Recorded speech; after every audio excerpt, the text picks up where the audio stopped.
I'm Stephen Jeffrey with Momentum Climbing, and today I'm going to set a really nice problem with the Simply pitches from Atomic.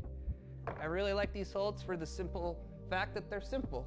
The shapes are basic, but I got multiple sizes, full hands, narrower ones. Today I'm going to be setting on a nice wall. It's not super steep, so the way I can change my problem in the grades, I can make big wide moves, little narrow moves, get those power in there, get that technical issues in there as well. The wall, I'm psyched. For this problem, I've decided I'm in a commercial setting. I'm going to set a very nice commercial style climb, user-friendly for everyone, with really nice flow. So people use it as a circuit style of climbing. The style of climbing people really dig. It's a problem you can do over and over, and you really enjoy how it goes. Sometimes I do start with start hold. That's just how it goes. And then I just get a nice skeleton up, and then I'll modify my line. So we'll just start. After I kind of get a start, I want this problem to really flow. Consistency is what makes flow more than anything. The problem is consistent through the whole way out. It'll have a nice character of that. I can make that character any way I want. I can take these really bad pinches, or I can take these better pinches and make it a little more user-friendly for everyone. When I put holds on with the volumes, it kind of helps me break up and create more movement how I want it. I want the body to move. I just don't want tic-tacky ladder stuff. I really want the whole body to move through this problem. So when I'm setting up my holds, it's like, really getting that body to twist around. But when I put holds on, I don't fully tighten it. I like to really get it, to create that really good, comfortable consistency. I like to really make sure it's right where I want it. I always backtrack after every move I put on. So it's like, I put this move in, it's go back to the next move. How easy is it obtainable to skip, which way to go. I always double backtracking myself on moves I want to do. I can carry it all the way across, I can carry it really far. But keep this inconsistency with these moves. I'll keep it nice, light, cruising through. My surface area is a little smaller here. I got a nice angle so they can get a really good amount of purchase out of a hold. So I'll try to pick something pretty slopey, kind of not too juggy. If I go too big, then it gets in and out of difficulty. I want to keep it that nice flow to this thing.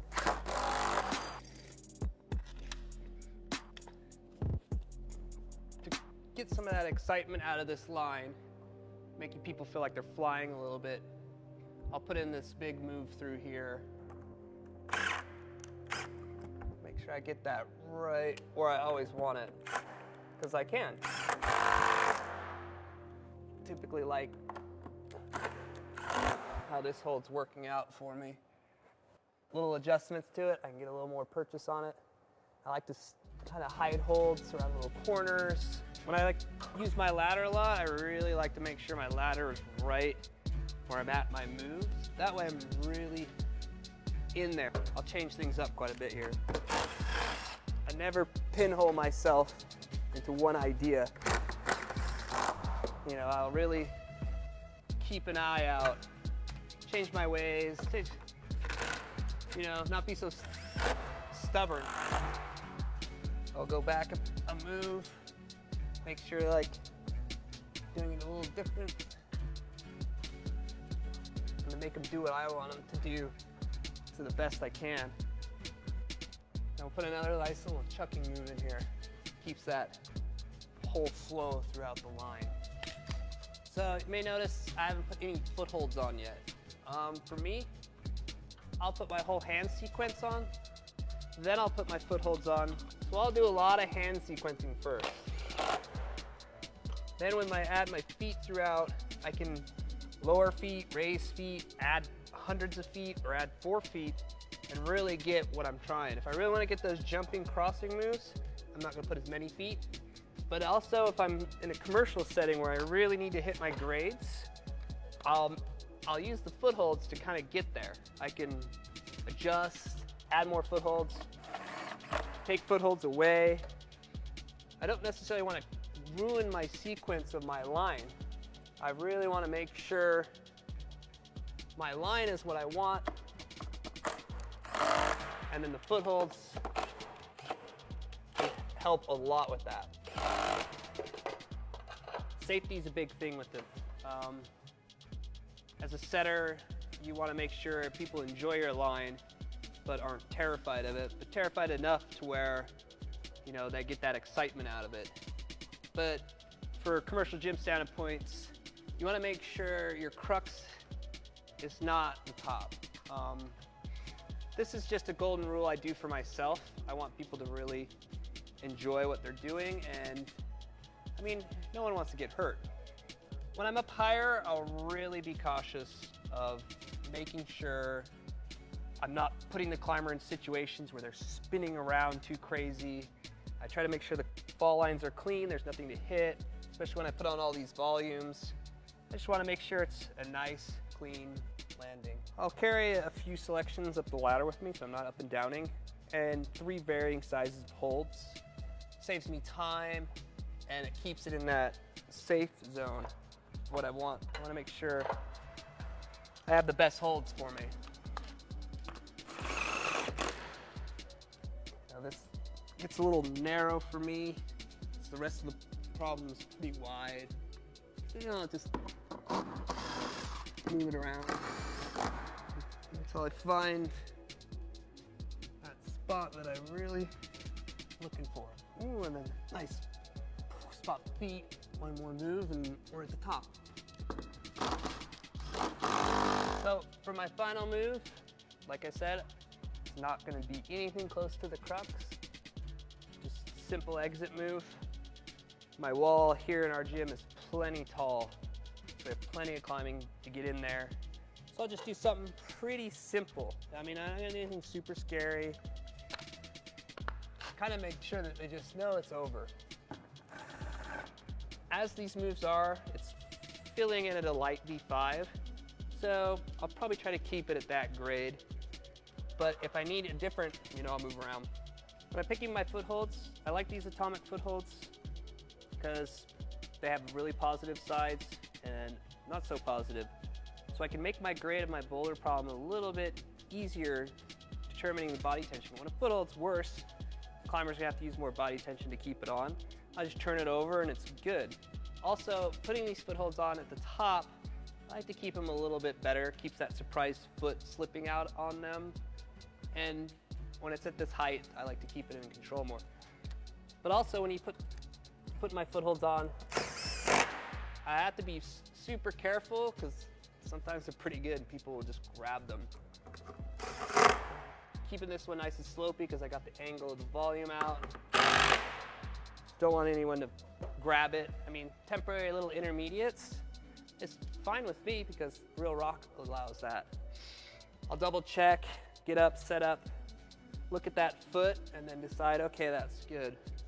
A golden rule for me when I put my footholds on is people are like, oh, things are reachy. Oh, that's reachy, this is reachy. For me, I'll put the foothold kind of right where my eye sees it, but typically I can move it up a little bit because my head, tall people can step higher, short people can't step lower. So the golden rule is to put it up 1. So with these simple pinches, Atomic has done some where it's shaved off on one side, but it's dualed on the same side. So I picked this hold here to when I catch this, the smaller ones, especially like the little 8-year-olds, they can come in and stop before they do that cross. So the hold can serve 2 purposes. It's not just one-time shot grab. So this hold can do that. Put the footholds on. I do want this move to be pretty dynamic, but I will favor the climber with a more positive foothold, and then they can really let it rip to get there. Double check. Find that foot. Stab. It's gonna be might be a little bit too wild. That's what forerunning's for. So this move, In my mind, going through, this is the only move I'm going to question, and I'm going to pass and keep going. The only reason I'm going to question and pass, keep going, because commercial settings to be quick, clean. So I'll pass through here because it seems a bit aggressive, and then I'll have options in my head. I can make this hole bigger. You know, I can add a foot out here to cause it to be more of a drop knee than the jump through. But I'll keep on passing by that move and moving on to the next bit. So continue on, we'll go back a few moves here. Through this section, there's a lot of options that could happen that I need to prevent. One major option is going up and just grabbing this hold first and matching on it. This is where the footholds come in handy. If I put this foothold for the next moves higher, they can't get their feet up high enough to get that gas stone. It's just too bunchy. But if I keep the foot low, they can just float out to that hold. So this section I'll work through, and I really want to keep that foot in this lower spot. If I put a foot in here, you know, to make it that advantage, the gas stone will come into play. This handhold's hidden away, so it's not a very good foothold. So they'll do the jump all the way through. And then when catching it, I like that really nice swinging foot. And when you do seem to catch it, and you look, there it is. The foot will be right where it's at. This is creating that really nice, consistent commercial style climbing. Good for training. This is where I was saying earlier where these atomic footholds work really well with having the slopier side or the more positive side. When I'm down in here to put this foot on, I'll put the slopier side so it's harder for that climber to get that grab onto this foothold. If I have it over here on the positive side, they can really get their foot up on there and dig it in there, and then they can avoid my move. So I'll go with the slopier side, it keeps that body tension. Now when they try to do this move this way, it's a little bit on the slopier side. Then it's just instigating that person just to be like, forget it, go the easy way. When I do my start, I typically always like to have 2 feet on to start at a certain grade. Harder grades, 1 foot on to start, it's fine. I like the 2 because when I'm training or, you know, it kind of has a good feel-good start. I don't want people to be like, oh, and then have to try to get on the wall. So I'll be like, oh, you know, and it's really simple. I mean, if you have the feet, why not put it on? And then that way the climber can really just establish themselves on the first move. The start hold, I'm not super psyched about. So it's okay to, this is where, like I say, I pre-forerun before I even get on it. I turn it around, I like it a little better. Once I have my skeleton, the boulder problem to me is about 90% finished. I'll do a little double checking with my T-handle, making sure everything's tight. Nothing worse than spinners, especially if you're a setter, all your gym staff, and just customer service base. You don't want to have anything spinning on them, being loose. If your gym allows you, put a set screw in. Typically on holds, you can really get some weight on there, leverage on it. I'll give them all a little double checker. Grab my chalk bag and my shoes, go through, chalk up the holds, and give it a run.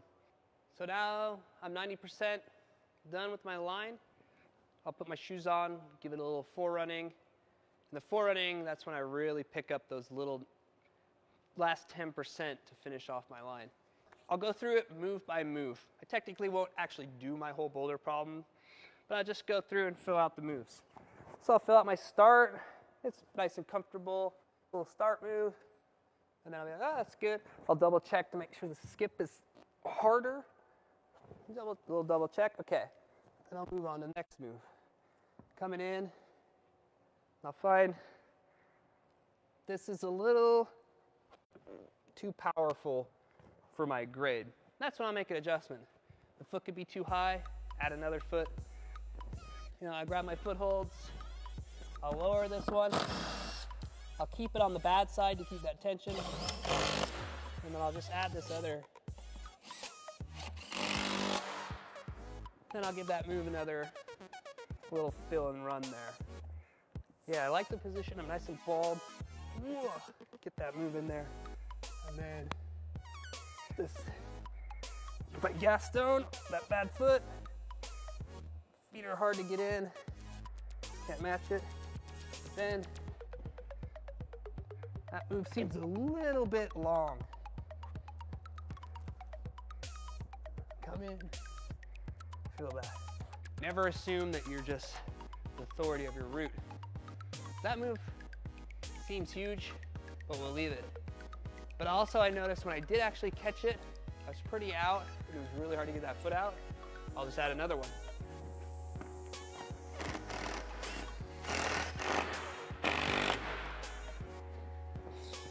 For the sake of saving energy, skin, I'll just jump right in the middle of my problem. Just filling out those moves. So I'll get my large move. Now I can get that foot a little closer. Get my fall in. I can push off here. Now I got 2 feet to set up the cross. Now this move I seemed a bit out there, but I can really squat on there. And then it lightens up for that safer finish. It's pretty good. So the second opinion, you always have a friend, you know, your person you're setting with, have them go through your line. Don't give them any information about it. You can surely see how someone will read what you set. Different size people help. They can really fill out moves for you. And then you can test that length. That move, still a little on the large side, but we still have the hard cross. So I think we're okay with the large move there. If the climber climbs at 95% of what I intended, it's a perfect bowler problem to me.